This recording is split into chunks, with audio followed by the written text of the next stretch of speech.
ver lo que sería el paradigma funcional, con lo cual, para eso vamos a tener que definir lo que sería una función. ¿Quién me podría llegar a decir qué es una función?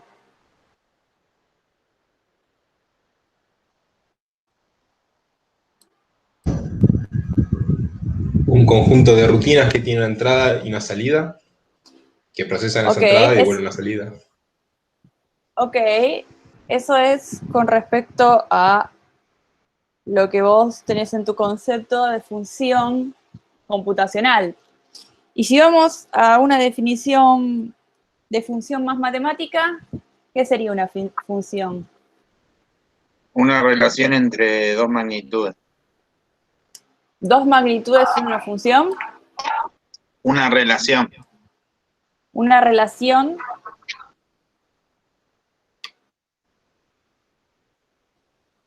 Claro. O sea, que yo con mi novio somos una función. Y si tu novio es una magnitud, puede ser.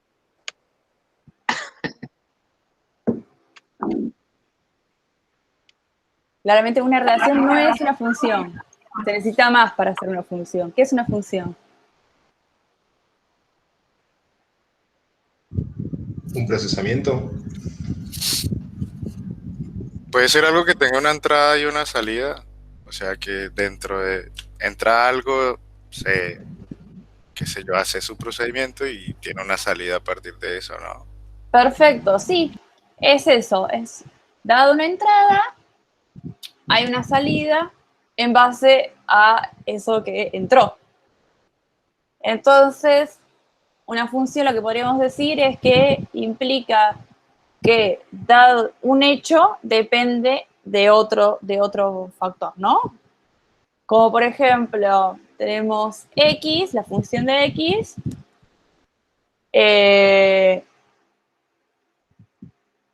por ejemplo, pongamos que sea, no sé, 2 por x, ¿no?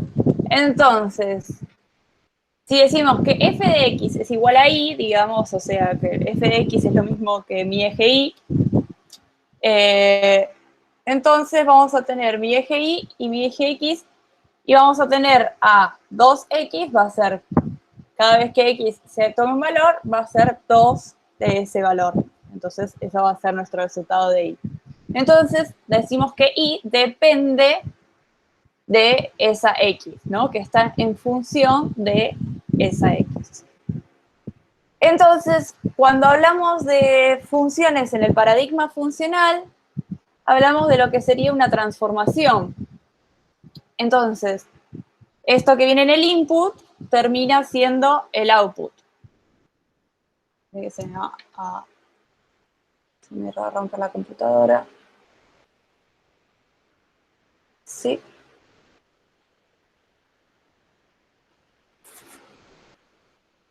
Sí, se rompe todo. Okay. Bien. A ver si puedo.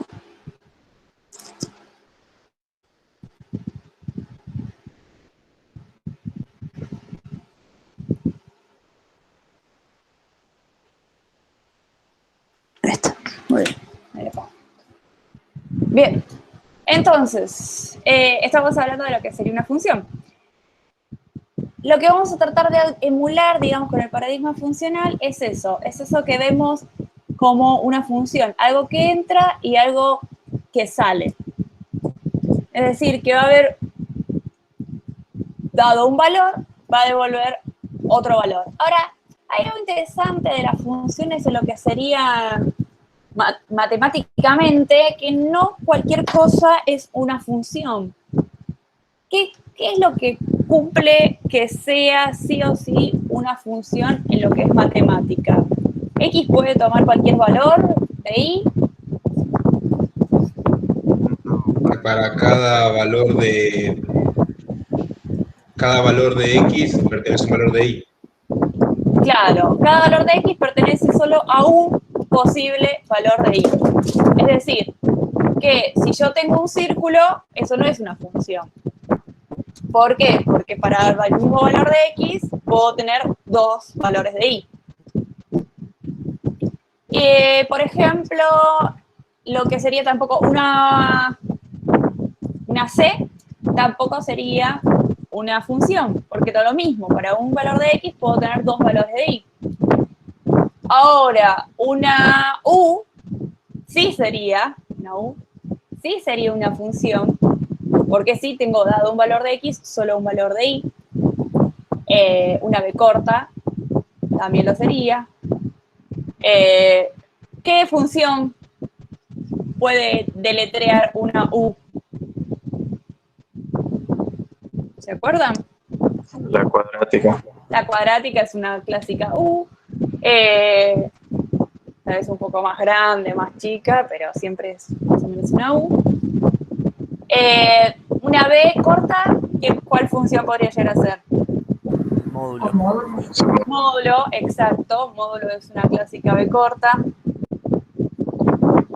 Bárbaro. Entonces, esas son nuestras clásicas funciones que podemos llegar a ver y entender con respecto a matemáticamente cuál es función y cuál es no función. Cuando la diagramamos y vemos que puede haber más de un valor de y posible, ya sabemos que no es una función. Cuando la diagramamos y vemos que solo puede haber uno, entonces sí, podemos decir que es una función. Por ejemplo, podemos tener un programa, ¿no?, que dado un valor booleano, cambie lo que devuelve sí o no, ¿no? Dependiendo de lo que exista. Vamos a verlo en mi código.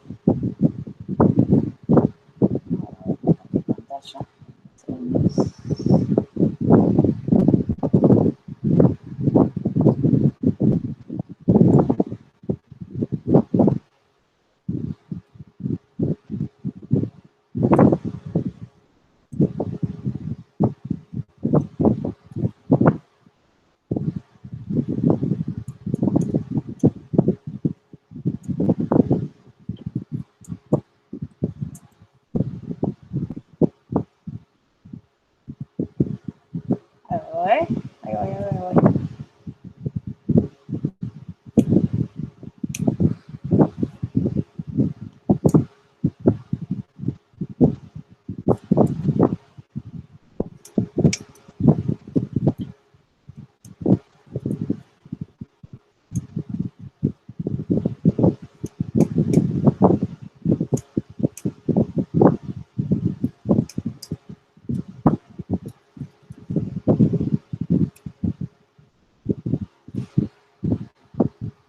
Vamos a ver este código.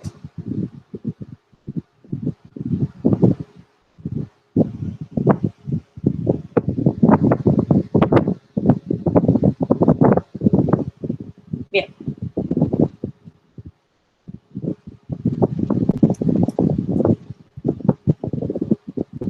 ¿Se ve? Tenemos mi programita que se llama prueba. Vamos a hacer que empiece de acá. Tenemos un flag que se llama flag con valor booleano, y luego lo que hace es chequear si ese flag está en verdadero o falso. Si está en verdadero hace algo, si está en falso hace otra cosa. Entonces, vamos a probar este programita. ¿Qué pasa cuando a este programita lo llamo, por ejemplo, por primera vez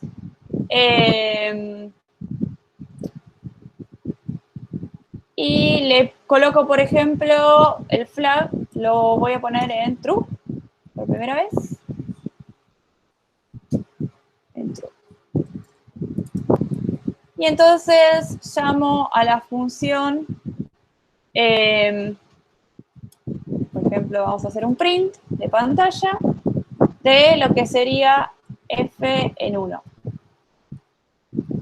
¿Qué nos printearía? ¿Qué nos imprimiría cuando empiezo de esta manera? 2. 2 me dicen acá. ¿Por qué 2? Porque el flag está en true y la función hace un not. Entonces la invierto. Perfecto. ¿Qué pasa entonces ahora cuando hago F en 1 otra vez? ¿Qué imprime?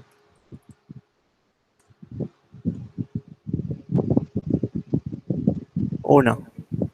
1. No imprime 2. ¿Qué pasa cuando hago print de F1 más F en 2? ¿Qué imprime? 4. ¿Sí? F1 es 2 más F2. F2, ¿cuánto es? ¿Van siguiendo todos? ¿O hay alguno que no me está siguiendo? Yo no sigo la función. Perfecto, vamos a verlo bien, despacito. Tenemos el flag en un primer momento va a estar en true, ¿no? Cuando hago print de F1, va a entrar acá el flag, ¿qué valor va a tomar?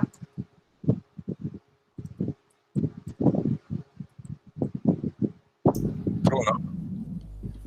Ok, el flag está en true. Ah, Y después, ¿ahora qué valor va a tomar? false. False, exacto. Entonces, como el flag está en false, hace is false. Y entonces, ¿por cuál lado va a entrar? ¿Por el de return n o el return 2 por n?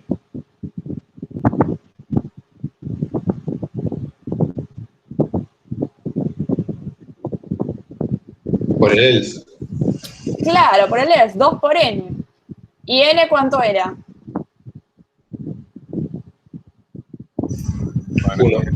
1, porque lo pasé por parámetro.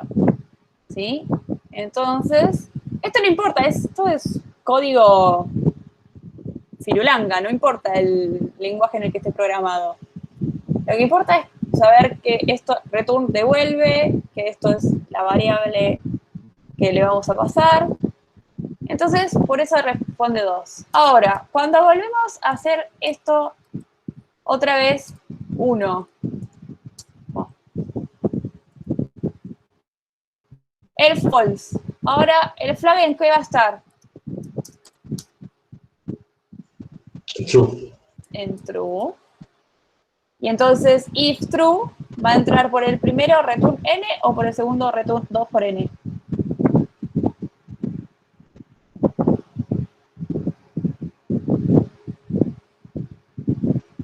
Por n, por verdadero. Por n, por verdadero. Entonces, por eso responde 1, ¿sí? Devuelve el n verdadero. Ahora, vamos a este que es un toque más difícil. El flag está en true. Entonces, ¿qué va a pasar con F1? El flag está en true. ¿En qué va a estar el flag en un momento?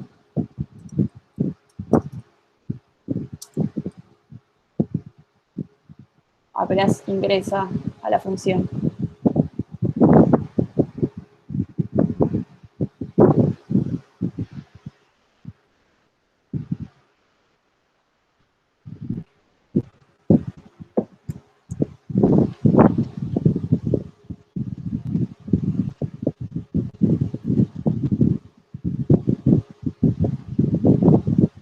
La primera vez va a ser un flag en false. La primera vez va a estar el flag en false. Y entonces, ¿qué va a dar? 2. 2, porque va a entrar acá. 2 por 1. Bien, y entonces de la segunda vez tenemos el flag en false, entonces va a entrar a F2. ¿Y cómo vamos a tener? El flag va a estar en true, va a pasar. Y entonces tenemos F1 que dio 2 más F2 que ¿cuánto va a dar? 2. 2, por eso imprime 4. Y ahora si hacemos lo mismo, pero al revés, print F2 más F1, ¿qué va a pasar?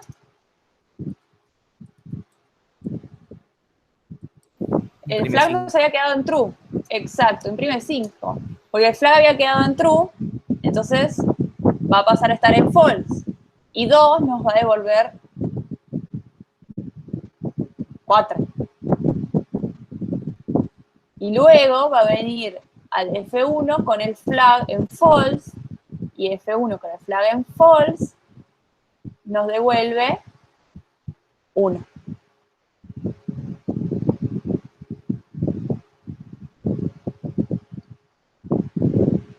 ¿Estamos?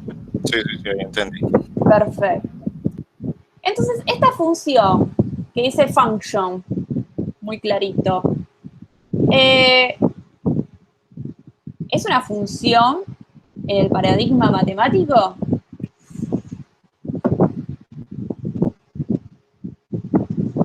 No, porque para el mismo valor de entrada tiene distintas salidas.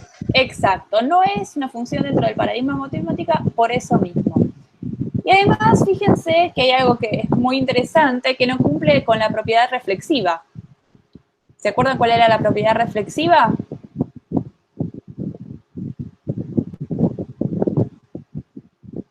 La propiedad reflexiva es que f de 1 tiene que ser igual a f en 1 siempre, ¿no? Y acá no lo está pasando. Eso es, siempre sea igual. Y después está la otra propiedad, que es la propiedad de la propiedad conmutativa de una función, que significa que f de 1 más f de 2, porque el más es conmutativo, tiene que ser igual a f en 2 más f en 1. Y tampoco sucede. Bueno, entonces, esta función que inventamos no es una función en el sentido matemático. ¿Es una función en el sentido computacional? Sí, es una función en el sentido computacional, pero no en el matemático. Acá hay algo interesante también, por lo cual vamos a necesitar por lo cual nos va a interesar tener estas funciones que sean matemáticamente correctas. Y es que si nosotros tenemos una función que siempre es reflexiva, bueno, y conmutativa también, vamos a poder reemplazar f en 1 por el valor que devuelve f en 1. Entonces, por ejemplo, si f en 1 siempre, no con en este caso, vamos a ponerle otro nombre, si esta sí es una función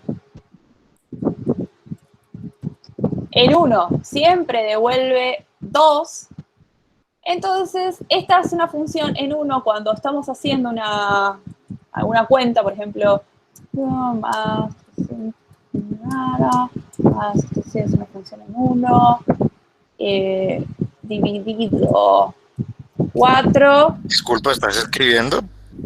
¿Sí? ¿Están viendo? Yo no. Ahora sí, ahora sí. Se había Ahí sí, congelado. Se había corrido hacia abajo. Bien. Entonces, esta es una función, por ejemplo, estoy haciendo acá, esta es una función con una función matemática como para saber cuánto sería. Esto sería exactamente igual que 2 más 2304502 más 2 dividido 4. Porque cuando algo es una función y siempre vale 2, podemos reemplazar esa función en ese valor, digamos, en el cual le estamos pasando, ese x que le estamos pasando, por lo que devolvería esa función. ¿Hicieron esto alguna vez en matemática?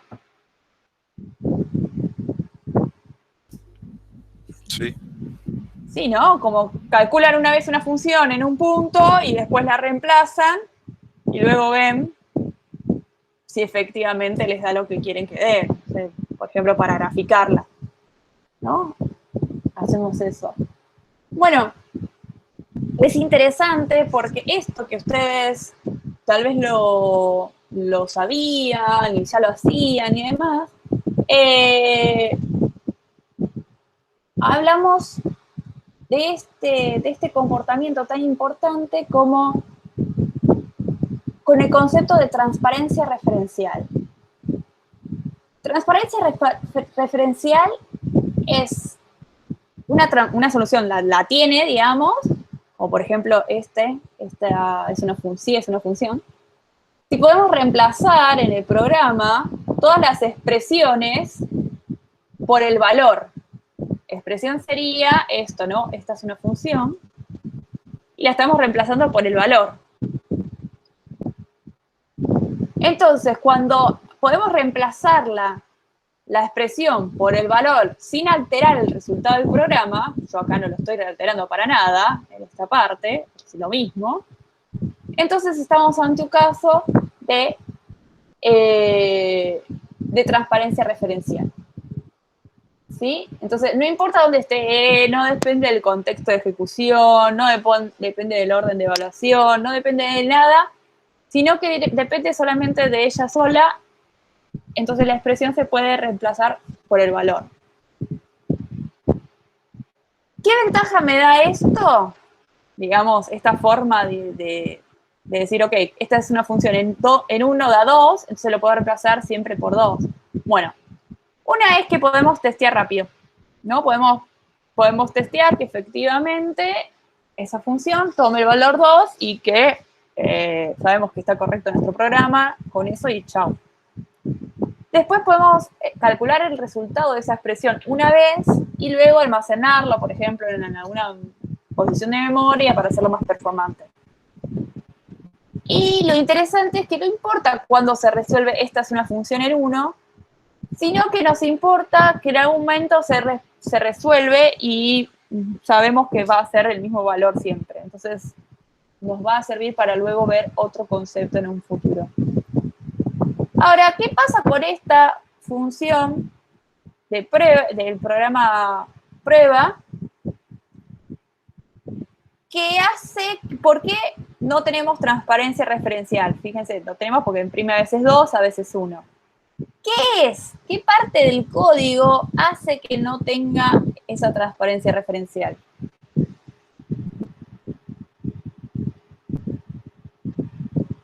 El flag, not flag. El flag, exactamente. Este flag, fíjense que está por fuera de la función f, ¿no? Y depende de ese contexto. Este flag por fuera de la función f nos da algo de un contexto, algo que tiene que ser recordado y sigue ejecutando y sigue estando vivo después de la ejecución de la función. Entonces, acá en esta función podemos decir que tenemos algo que se llama efecto colateral, otro concepto hermoso que van a ver bastante seguido de acá en adelante. El efecto colateral es una modificación que sobrevive al bloque de código que la genera, ¿no? O sea, esa modificación, ese efecto colateral, sobrevive. ¿Cuál es ese efecto colateral? Por ejemplo, acá, el flag, que le dice not flag. Entonces, acá hay una modificación del flag, y esta modificación sobrevive a mi contexto de ejecución. O sea, una vez que ejecutó la función, me cambió el flag, de alguna manera. No es lo mismo que asignación, el efecto colateral, porque acá yo podría asignar el flag a false y tendría asignación destructiva, digamos, estoy destruyendo el valor que haya en flag, pero no habría efecto colateral. ¿Sí? ¿Qué pasa cuando hago f en 1? Si tengo así.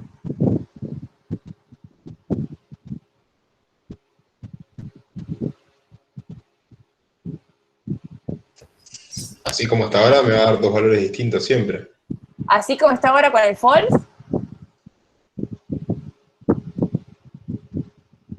Ah, si le piso con false, siempre va a devolver el doble y va a ser una función parecida a una matemática. Pues siempre va a devolver el doble, no importa lo que le des. Exacto, digamos, esta parte nunca se va a ejecutar en el universo. Entonces siempre va a responder 2 por n. Con lo cual no hay efecto colateral, no hay nada que sobreviva a la ejecución de mi función y tengo en teoría voy a tener algo que sería una transparencia de referencia copada. Entonces, no siempre que tengo asignación significa que tengo lo que sería efecto colateral. El efecto colateral es una modificación que va a sobrevivir a la ejecución de mi función y digamos, me afecta esa modificación. Por ejemplo, tengo esta hermosa función que vamos a hacer para contar vocales, ¿no? Entonces tenemos la función, vamos a escribir acá abajo, la vamos a llamar función. Profe, creo que está Sí. congelada la transmisión. Oh, Creo que pasó lo mismo ahorita, que se bajó. a ver. ¿Ahí va? Sí, ahí va. No. ¿No? No. No, Ah. Vamos a dejar de compartir y a volver a compartir.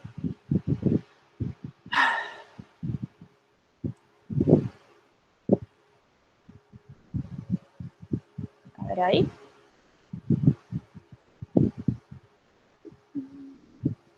Función contar. Ahora sí. Ok.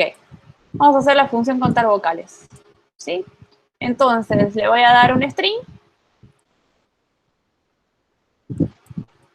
Que va a ser de tipo string. Y voy a devolver una cantidad.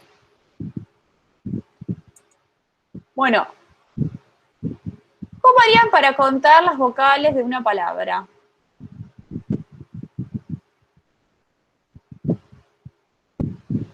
Recorro la palabra y voy sumando las vocales. Ok, bueno, entonces, por ejemplo, ¿cómo podría hacerse? For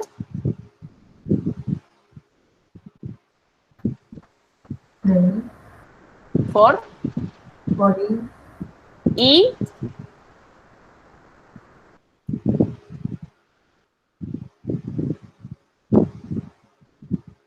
por i igual 0, tú len palabra ok, y más. leen palabra, así, toma y más, Y menor len palabra. a y menor, leen palabra, ok. Bueno, ahí recorro. Y ahora, Creo que otra vez se congeló. no estoy escribiendo nada igual. Ah, pero ya no se vio el menor. Claro, y menos sabía. Ok. Vamos a enviar a Google. Vamos a enviar a Google. A ver si ahora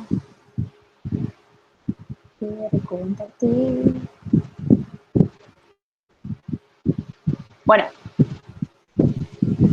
¿cómo hacemos para contar las vocales?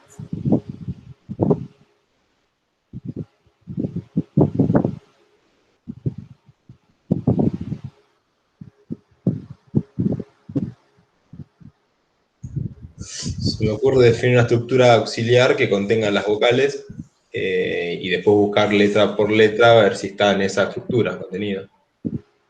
No sé si es lo más fácil, pero se me ocurre. Bueno, O un switch. un switch sirve también. A mí se me ocurre un if, pero creo que estoy de almuerzo. Vamos con el switch. O si ¿Y no, acá? una ¿Qué pongo? vocales. ¿Y acá qué pongo? Dentro del switch.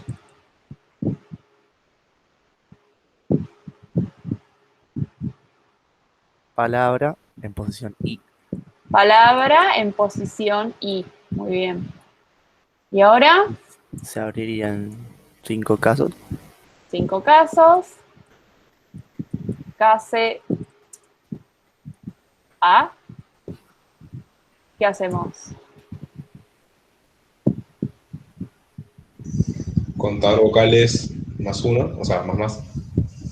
contar vocales más. Pero contar vocales es una función.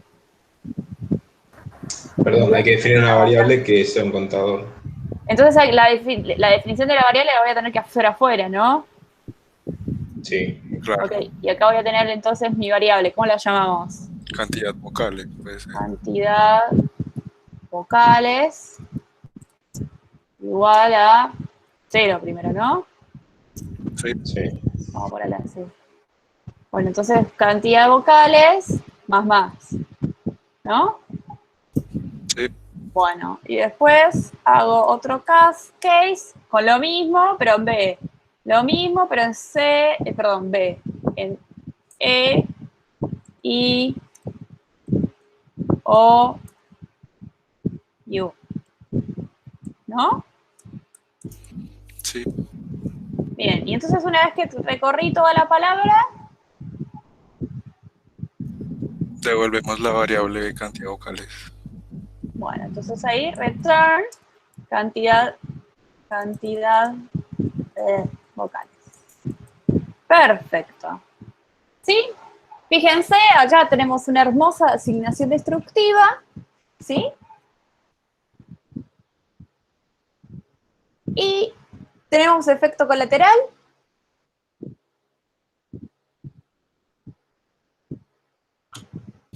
Para mí no, creo. ¿Hay algo que sobrevive a la ejecución de mi función?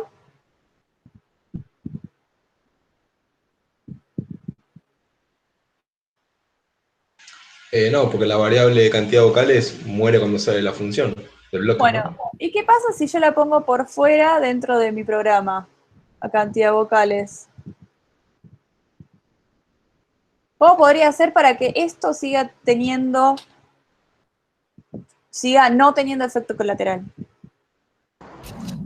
Dos opciones, setearla en 0 antes de llamar la función o setearla en 0 dentro de la función.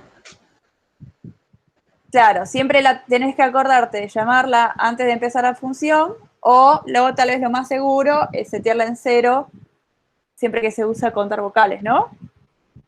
Tal vez sería lo más interesante. ¿Tiene sentido tenerla acá adentro y luego, digamos, guardarla por fuera? No, no tiene ningún sentido. Esto es a modo nomás para ver cómo podríamos, digamos, evitar ese efecto colateral si en algún momento lo tenemos, ¿no? A ver, lo que tenemos que hacer es guardarlas en algún lado, no sé. No sé para qué la querríamos, esa cantidad de vocales que está afuera. Bueno, bárbaro. Entonces, vimos ya asignación destructiva, vimos lo que sería el efecto colateral, vimos lo que sería transparencia referencial. Bien.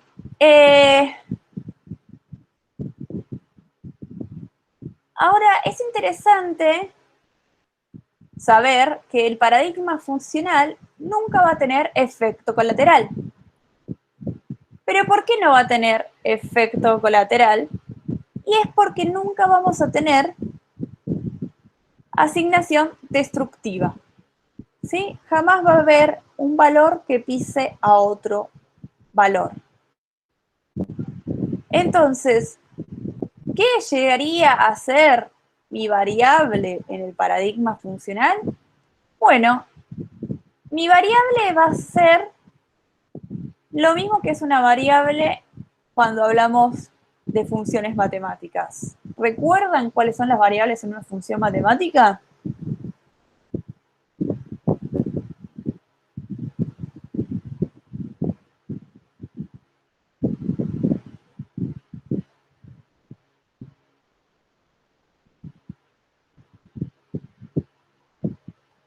La dependiente y la independiente. Tenemos la independiente y la dependiente. La independiente es la que voy yo a mandar, ¿sí? Bueno, en este caso serían las del eje X, ¿no? Y las dependientes son las variables que se calculan a partir de esta variable independiente de X. Por ejemplo, las que decíamos en Y cuando hablábamos del eje X y el eje Y. Obviamente podemos tener más variables porque también podemos tener algo en 3 dimensiones con X y Z. Pero, por ejemplo, podemos hablar no solo de X, podemos hablar, no sé, a veces en física, por ejemplo, hablan de T, que es el tiempo, ¿no? Y tenemos la velocidad, que es dependiente del tiempo, por ejemplo. ¿Sí? Así que no van a ser posiciones en memoria, como ustedes venían hablando en lo que sería el paradigma imperativo, sino que acá van a ser incógnitas temporales que vamos a ir resolviendo cuando, digamos, necesitemos conocer esa función en ese determinado punto. Así que vamos a jugar un poquito con lo que sería Haskell. Para eso, yo lo que quería era mostrarles un poquito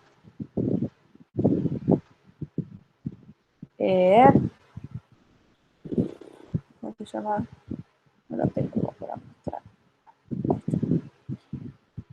El Visual Studio Code.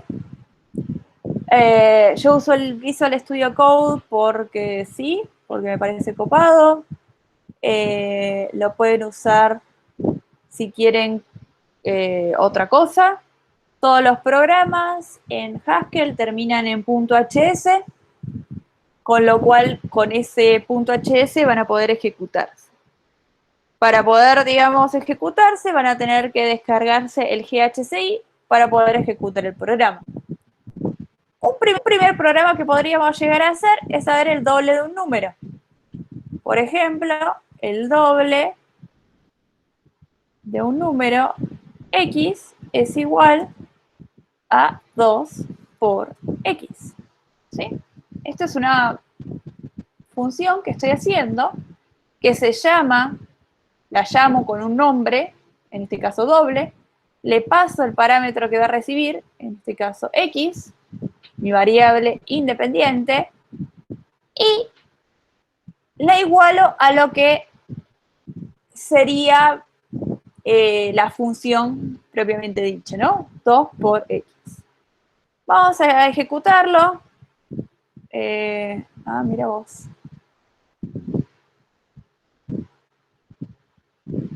A ver si puedo ejecutarlo así de fácil. No. Sí. Odio esto. Casi se da cuenta. Casi. A ver, ¿me está molestando esto?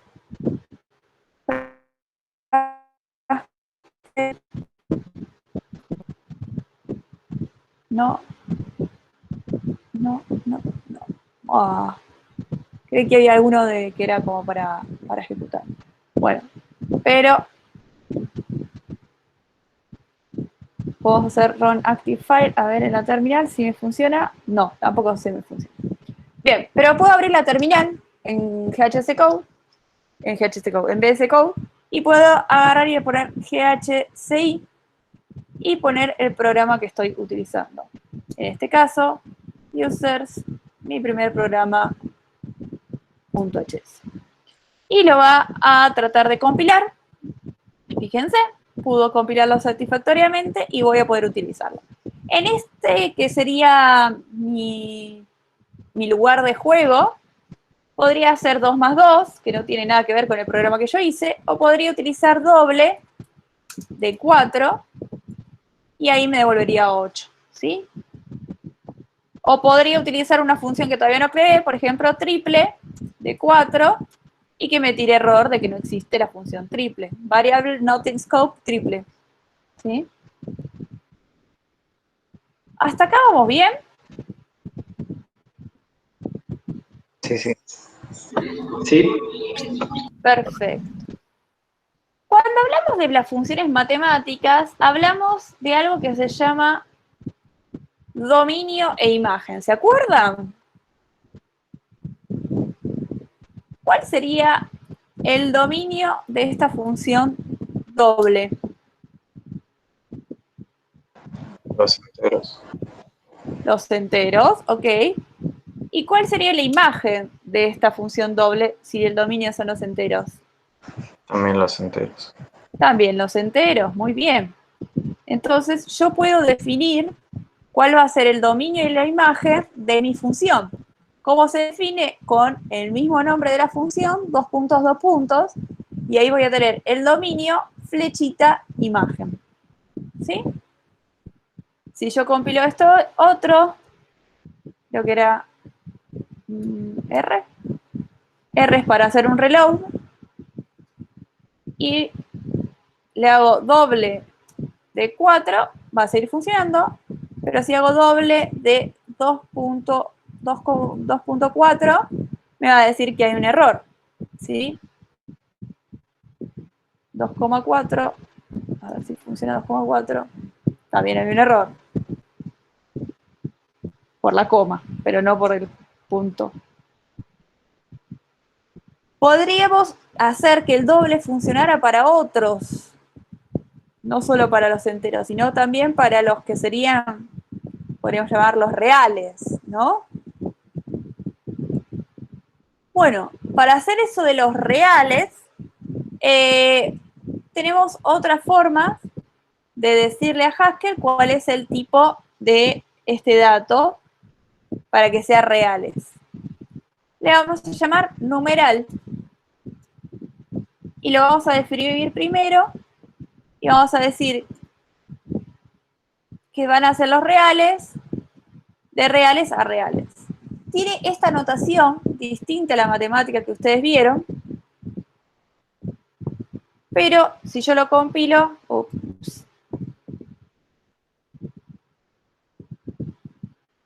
cancel, tiré algo mal, 2.r recompila, y le hago 2.4 del doble, me dice 4.8. Y ahí sí funciona lo que sería el doble con los reales. ¿Por qué no podría poner acá int y double al mismo tiempo? Porque solo puede tener un tipo de dato. Entonces, lo que se hizo en Haskell es crear algo que se llama clases de tipos de datos. Por ejemplo, una clase de tipo de dato es el tipo de dato numérico, que encierra a los tipos de datos integers y a los tipos de datos doubles. Entonces, el numérico es una clase más grande que encierra a dos tipos de datos. Pueden ver las clases en Haskell dentro de la documentación de Haskell, y para utilizar esas clases utilizamos una notación, aclaramos de qué tipo de clase va a ser esta letra hipotética, ¿no? No tiene por qué ser la variable que yo voy a asignar. Asignar no, que voy a utilizar. Sino puede ser una A cualquiera. Y entonces le voy a decir, bueno, todos van a ser del tipo A. Ahora, ese tipo A me va a devolver siempre ese otro tipo A. Es decir, que si este tipo A es integer, porque está dentro de lo que sería mi valor, me va a devolver integer, entonces, siempre la solución. Ahora, si es un double, la solución siempre me va a devolver un double. Es decir, que cuando toma uno de esos tipos de datos, se queda con ese tipo de datos y ya. Hay algo interesante que ustedes me podrían decir por qué pasó TFI antes, es que nosotros no necesitamos definirle el tipo de dato a lo que serían las funciones, podríamos dejarlo como está, y podría funcionar el doble de 2.4. ¿Esto por qué pasa? Porque Haskell tiene algo que se llama inferencia de tipos de datos. Entonces, me permite que el programa infiera cuál es el tipo de dato y directamente me diga cuál es y chau. Es más, yo podría preguntarle al programa de qué tipo de dato es doble. Doble. ¿Sí? 2 puntos T para saber el tipo de dato, espacio doble, y me dice que doble es de tipo una clase numérica y esa clase pues va de ese tipo de dato a ese tipo de dato. Bien, entonces lo que serían los conjuntos de imagen y dominio En Haskell los vamos a traducir como tipos de datos. ¿Sí? Bien.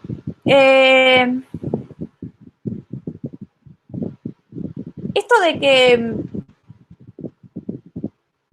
a ver, esto de que pueda definir qué tipo de dato es el que va a utilizar, es algo que usa Haskell, que es un chequeo del tipo de datos porque lo hace infiriendo cuál sería el tipo de datos.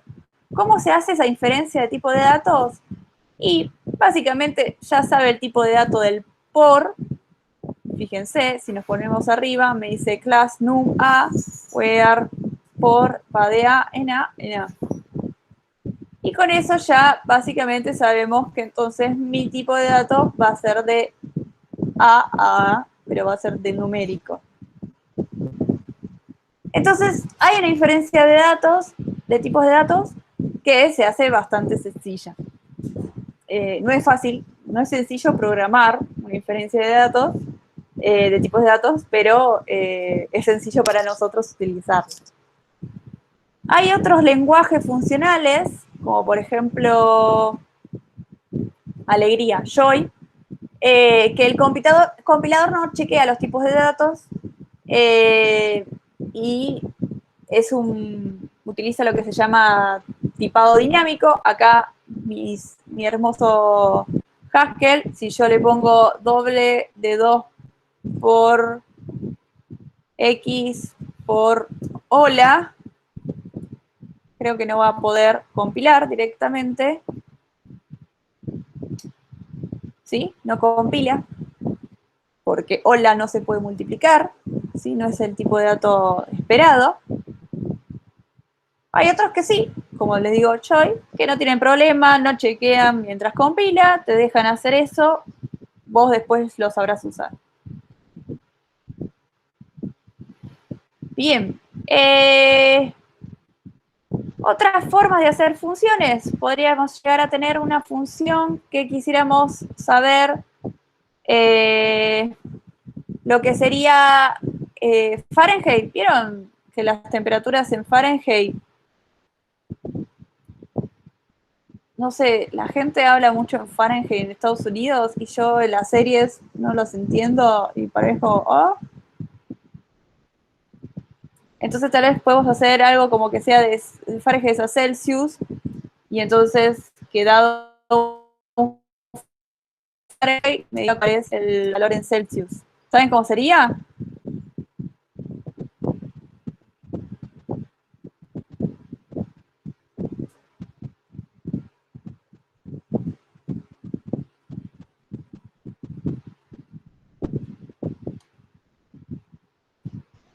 $32 grados Fahrenheit es el cero de Celsius. ¿Cómo? O sea, 32 de Fahrenheit es igual a 0. ¿12 me dijiste? 32. 32. No te entendí. Claro. Esa Ahí está, perfecto. Eso es el 0 grado Fahrenheit, el 0 de Celsius. Entonces, esa es la cuenta que necesitamos utilizar. 32 de Fahrenheit, ¿sí? Perdón, F de Fahrenheit menos 32, que es los Fahrenheit que me hacen lo que sería el 0.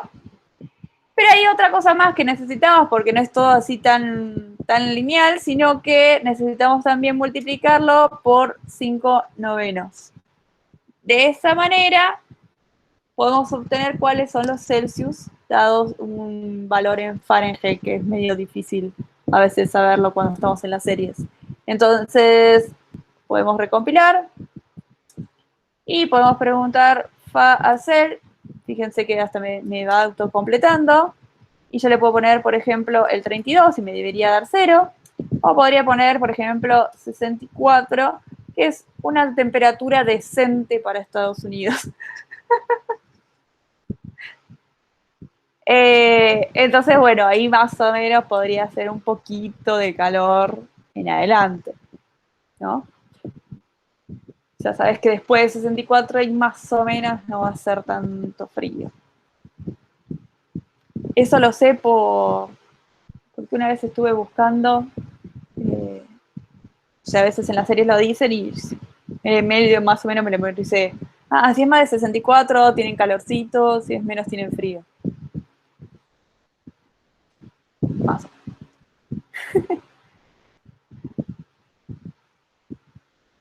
Bueno, y así podríamos hacer un montón de funciones, ¿no? Podríamos hacer otra función que, por ejemplo... Pregunta. Sí, diga.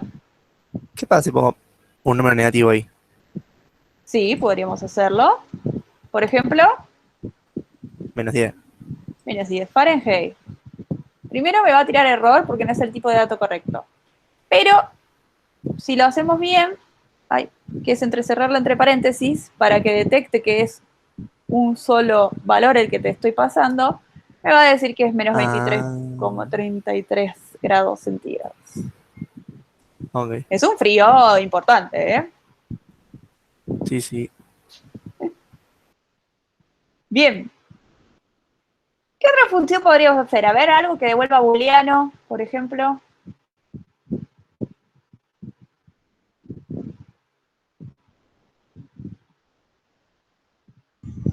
Y a esa función no se le puede agregar un if si es mayor a 64 grados Fahrenheit, hace calor y si no frío. Podríamos hacer directamente la función hace calor, que dado 1 Fahrenheit me diga si hace calor o no, por ejemplo, vamos a hacerla. Entonces, ¿qué sería? Dejar hacer de F mayor a alguna temperatura. Por ejemplo, 64, que es la que yo tengo en mi cabeza. Si es mayor a 64, hace calor, si no, no. Perfecto. Vamos a relodear. Pero Entonces, ahí no estás convirtiendo los Fahrenheit a Celsius, entonces estás pidiendo que sea que haya entonces, ¿qué tenemos que 64 ponerlo? grados Celsius. Te vas a Bueno, entonces, ¿qué matar. podemos? Hay que hacer, Sí, hace calor. hay que hacer de la FAR 64. Pero bueno. Pero bueno, no, pero a ver, para ustedes qué temperatura es calor? Yo vengo de Chaco, así que con 64 grados estaría cómodo. Es buenísimo. 28. 28 grados hace calor. Bueno, vamos a hacer 28 grados. Entonces, hace calor. ¿Qué temperatura le pasamos? Vamos a hacer un reload.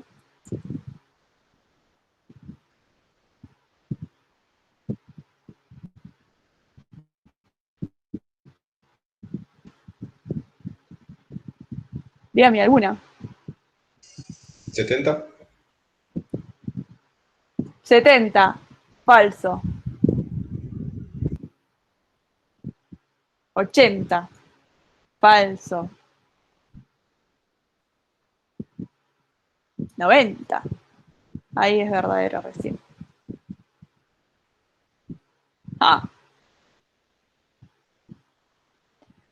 Pero bueno, esto es también, nos podemos hacer unas funciones que devuelvan verdadero o falso. ¿Sí? Y hace calor 90 es una función porque siempre que le voy a decir hace calor 90 me va a devolver true. No importa cuántas veces yo se la haga.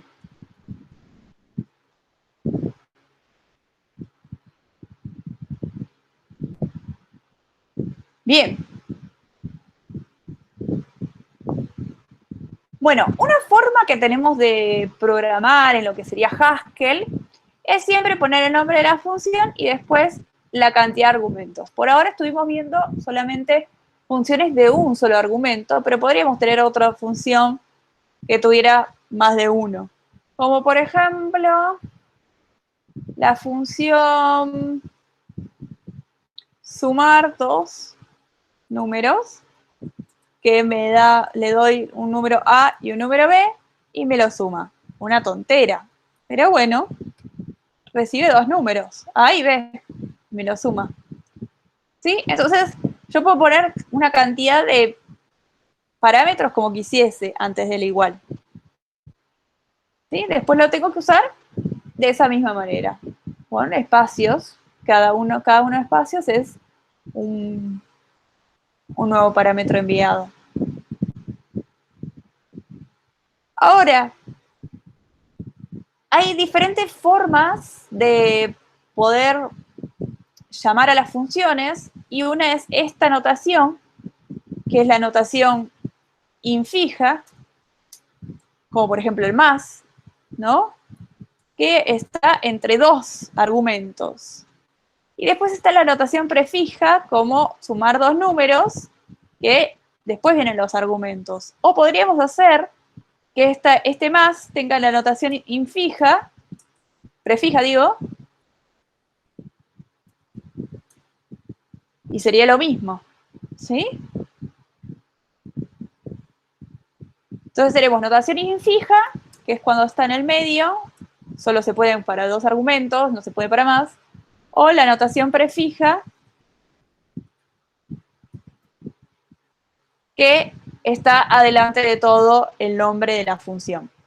Cuando tenemos algo que ya de por sí es notación infija, siempre se define como notación infija, como el más, el por, el divisor, el mayor y demás, para pasarlos a notación prefija hay que utilizar paréntesis. Pero, por ejemplo, si yo quiero utilizar sumar dos números, lo quiero utilizar, puedo hacerlo de sumar dos números, 3 y 4, o puedo utilizarlo con la notación infija, que sería 3, y acá espero que me salga, no me salió, changos. Pues me lo voy a copiar de internet, que es lo que sería el acento francés. No sé si lo conocen, es el acento que está al revés. Odio no poder copiarlo.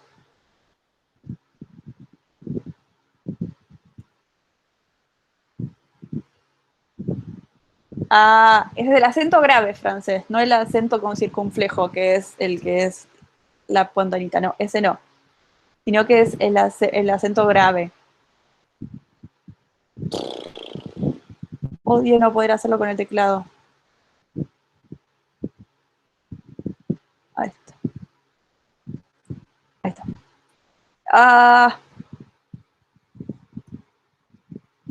Vamos a probar todas las teclas.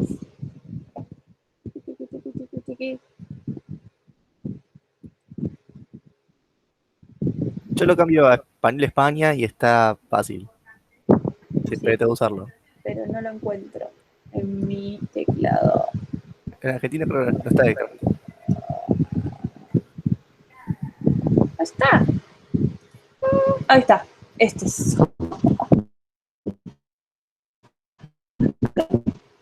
Y acá ponemos sumar dos números.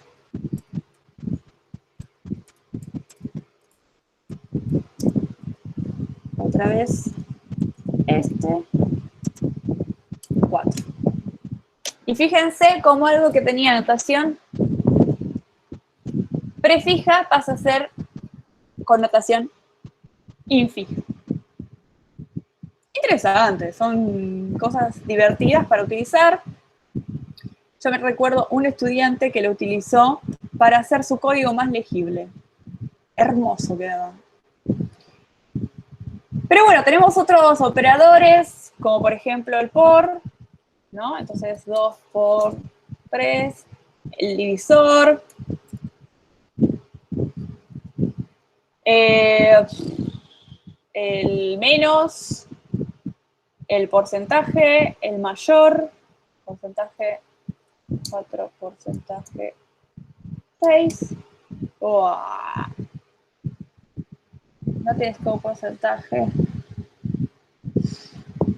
Bueno, había uno que era porcentaje, pero ahora no se ve que lo sacaron. Y después hay otro que es en la potencia, que es 2 a la sexta.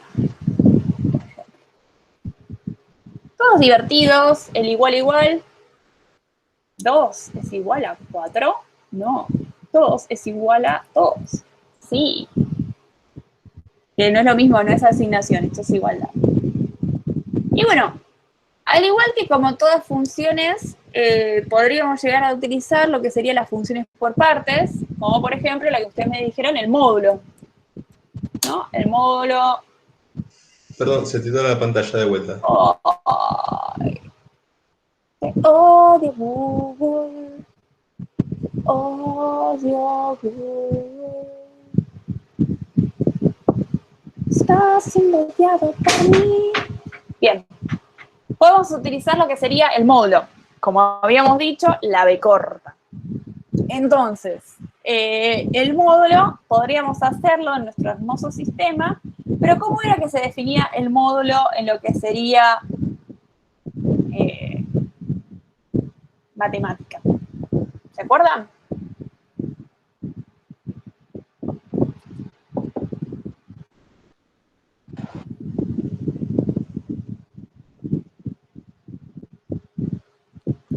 Pueden entrar a la sección de Wikipedia, de módulo.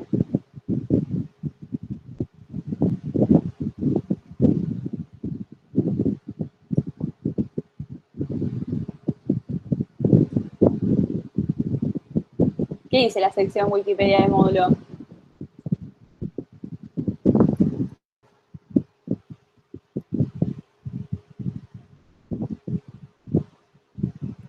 Módulo de X. Y acá se hacía como una especie de llave, ¿no? ¿Alguien se acuerda de esto?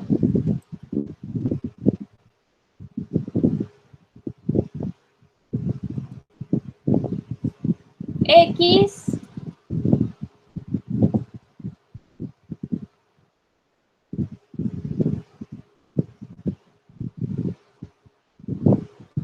si X es mayor que 0.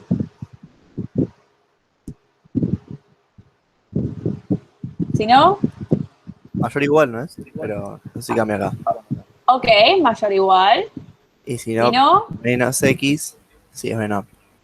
si no, esto sería una llave gigante, ¿no? Pero bueno, sepan entender. Menos X si X es menor a 0. Y si no, también había algunas docentes que ponían en cualquier otro caso o en otro caso. Se fue la pantalla, ¿no?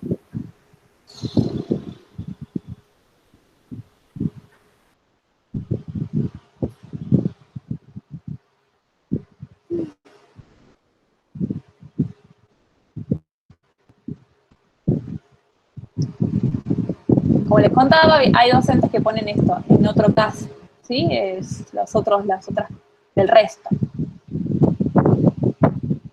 Bueno, en lo que sería el universo Haskell, hay algo muy interesante que podemos utilizar, que es en lugar de las llaves, podemos poner algo que se llama pipe,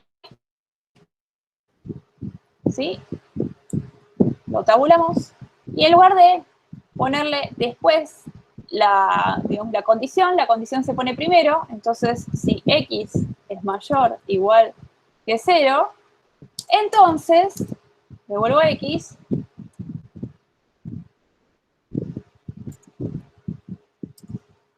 y en otro caso se le llama otherwise, la palabra reservada otherwise, y ahí devolvemos menos X.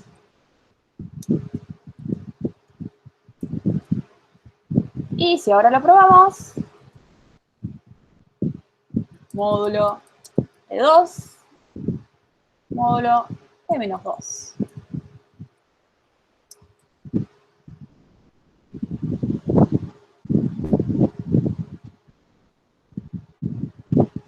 ¿Qué otra función por parte se acuerdan ustedes?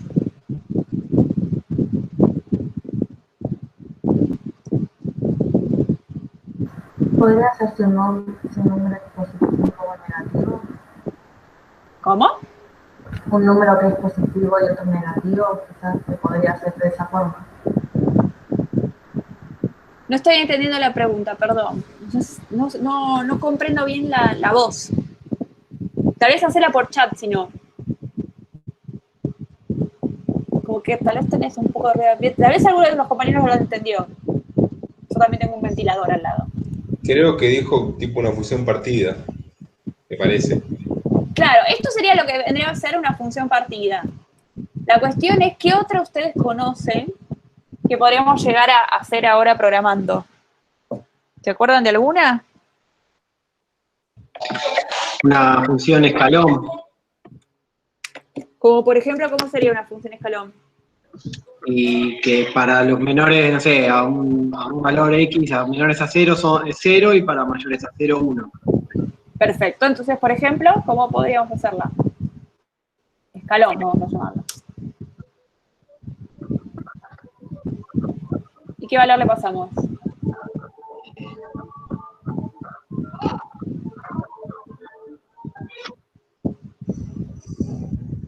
X mayor o igual a 0 va a ser 1. Entonces, cuando X es mayor o igual a 0, entonces voy a devolver 1. Y si no, Si no, devuelve 0. devuelve 0. Otherwise, devuelvo 0. Perfecto, esta es otra función partida. Y podemos ver escalón de 2, por ejemplo, o no le dice reload.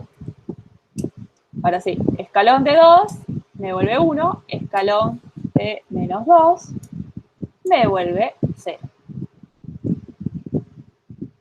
¿Alguna otra que se acuerden?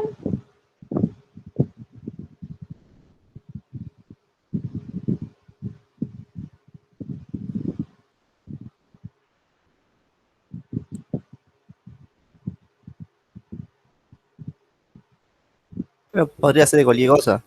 ¿Sí? Podría ser, no sé, estoy en clase y que si vale 807, devuelve true, y otherwise devuelve false. Ok, entonces le pasarías la hora, por ejemplo. Claro, termina Vamos a haciendo un escribir. if dentro. No es un if, es una función por partes, está validado por la matemática. Y entonces estoy en clase a una hora, sí, la hora está es menor o igual a... Se congeló. No, pues no puedo seguir. Odio esto. Función de signo, tiraron ahí. Bien.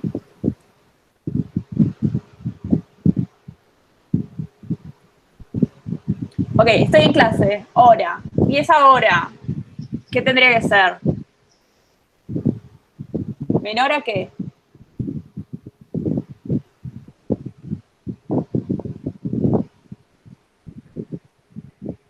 Acá deberíamos definir cómo se pasa ahora.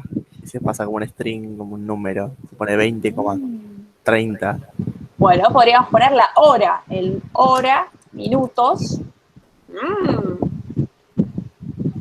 Está mejor.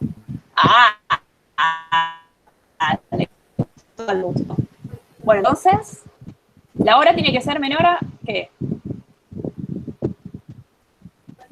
20. Menor igual 20.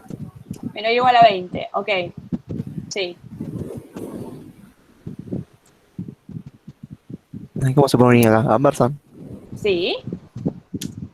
Y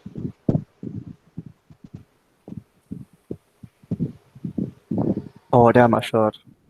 18. hora mayor. ¿Mayor que 18 o mayor igual? Mayor igual. Mayor igual que 18. Y minutos. Minutos. Está más complicado con los minutos.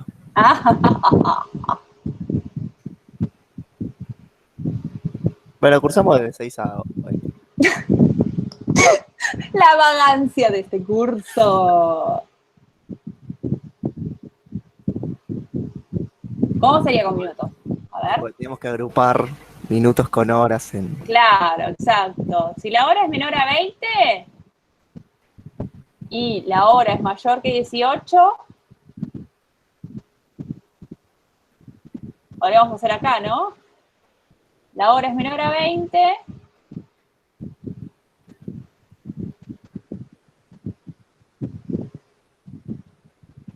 Claro, y menor, pero ¿cómo se juntan las dos condiciones? En paréntesis. Sí, podemos juntar con paréntesis. Minutos, por ejemplo, menor igual a 45, ¿no? Entonces, acá sabemos que estamos en la hora de clases, ¿sí? Esta es la hora de clases la que termina. Bien. Ahora, ¿qué más? Y. ¿Sería I? ¿O sería O? No sé, estoy preguntando. Es un I. Ok, Porque si no, I. sean las 7 de la mañana y toman clase. La hora y los minutos.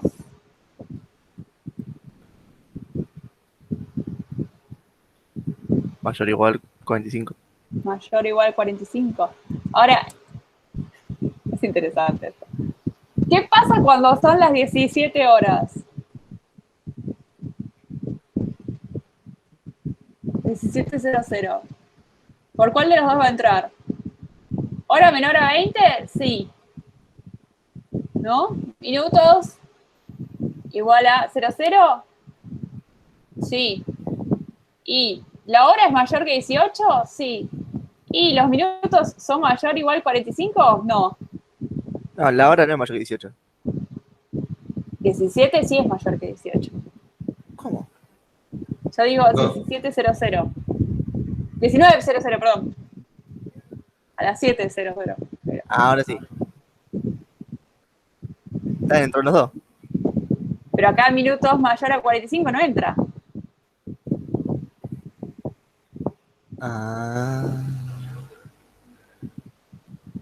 Porque acá es, si la hora es igual a 18 y los minutos son mayor que 45, ahí estamos todavía en el tiempo de clases, ¿no?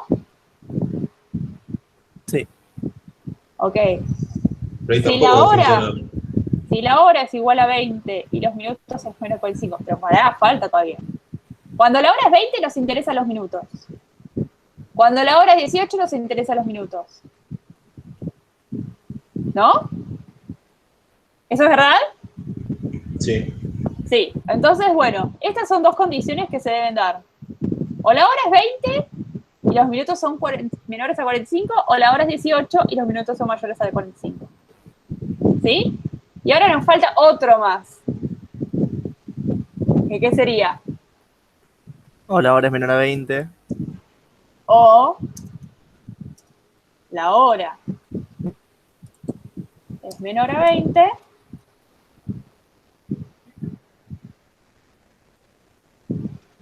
Y mayor a y 18. la hora es mayor a 18. ¿Sí? O estamos entre esas 2 horas. Ahí ya sí no nos interesan los minutos. Porque no importan los minutos. Acá ves que estás todavía en clase. ¿Y esto qué tendría que volver? True. No sé, ¿cuál es la variable? ¿No? True. ¿Y en cualquier otro caso? ¿Cuál sería el otro caso? False. False, pero entonces ya directamente devuelvo esto. ¿Para qué voy a andar haciendo una función por partes? No es una función por partes. Ya directamente devuelvo la condición y ya está. True o false. Ok, es verdad. Ah, lo que es por partes a veces no es tan por partes. Ustedes querían hacer un if, pero yo le dije no, tienen que devolver directamente eso. Vamos a probarlo, tal vez funcione mal. Estoy en clase y son las 20:14, ¿verdad? Son las 19:14, estoy en clase. Son las 18:14, no estoy en clase. Son las 19:45 y tendría que estar en clase. Son las 18:50, perdón. 18:45. Tendría que estar en clase. Son las 19 horas, estoy en clase. Son las 19:45, estoy en clase. Son las 20:45, estoy en clase. Son las 20:50, no estoy más en clase. No, pero yo hubiera querido que la salida no fuera simplemente lo booleano y por afuera un sí y un no. Ah, ok. Querrías que devuelva otra cosa. Ok, en lugar de Ahí, booleano, ahí sí, tendrías que ahí- decir, por ejemplo, no sé, devolver yupi. Y si no, en otro caso, devolver ¿qué? Ufa. Ufa, por ejemplo. Ufa. Otherwise. Si no le pongo el otherwise y el while no funciona. Hello. Y Y ahí sí, UFA, UP. Y ahí sí tendrías que usar la función por partes.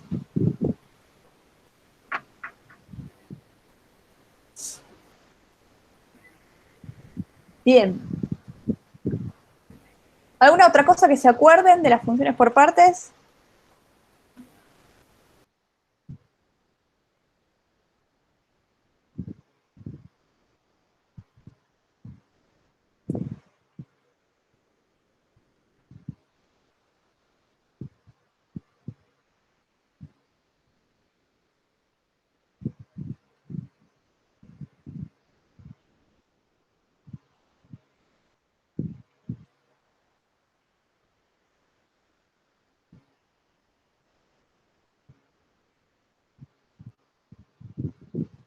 Bueno. Vamos a dejar hasta acá. Podemos, digamos, si quieren, o sea, si alguien hizo ejercicios, podemos ver los ejercicios si alguien tiene dudas. Pero hasta acá llegamos con lo que sería el módulo 1. Luego, digamos, otros conceptos matemáticos que vamos a estar retomando, digamos, hoy vimos lo que sería función por partes, que es una función, lo que sería variable independiente y variable dependiente, todo lo que sería dominio e imagen. Así que vimos bastante lo que sería funciones en lo que es matemática, ¿no? También vimos lo que sería el paradigma funcional, por ejemplo, lo que sería efecto colateral, lo que sería transparencia referencial. Y después en otras futuras clases vamos a ver lo que sería la composición de funciones, lo que sería la recursividad, que ya lo vieron con Fede, bueno, lo vamos a volver a ver, pero en forma de funciones. Vamos a ver lo que sería, a ver, tipo de dato abstracto. También vamos a verlo para crear nuestros propios tipos de datos en lo que sería funcional. ¿Sí?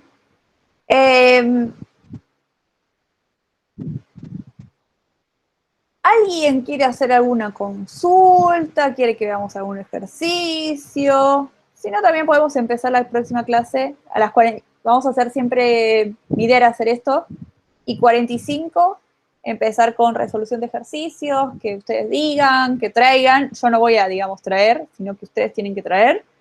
Yo querría hacer el ejercicio tal de la guía o tal ejercicio y lo vemos. O sea, algo que inventaron ustedes. Como este que inventaron recién, por ejemplo, el de las horas, minutos de estar en clase.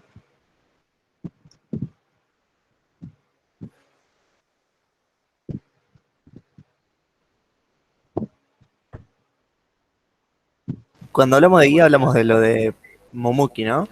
Puede ser tanto lo de Momuki como las guías de ejercicios en papel o en computadora. Ah, y otras. Ah, sí. Hay otras que son solo de guía de papel o en computadora. Oye. Esas están ahora en el campus. Todo está en el campus, exacto. Momuki pueden utilizarlo desde el celular si quieren. Momuki es bastante fácil de utilizar. Y ya podrían hacer seguro el 1 y 2. Seguro lo pueden hacer, la guía 1 y 2. Y lo que sería ejercicios para hacer en papel o computadora.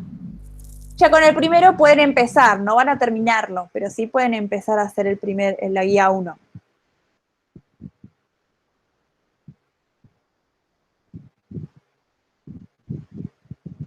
El jueves vamos a ver módulo 2, 3 y tal vez 4. Así que pueden ir leyendo eso y viendo los videos del 2, 3 y 4. ¿Cualquier consulta se hace por campus o...? Sí, todas las consultas se hacen por campus. Listo. Vale. Y si no, también tenemos la primera parte de la clase que viene, pues, para resolver consultas, lo que sea. Vale, bien.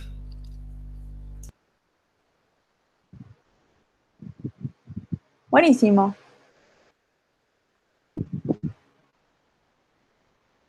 Bueno, si no hay nada más que preguntar, terminamos la clase Y ya la estoy subiendo a lo que sería el canal de YouTube. Listo.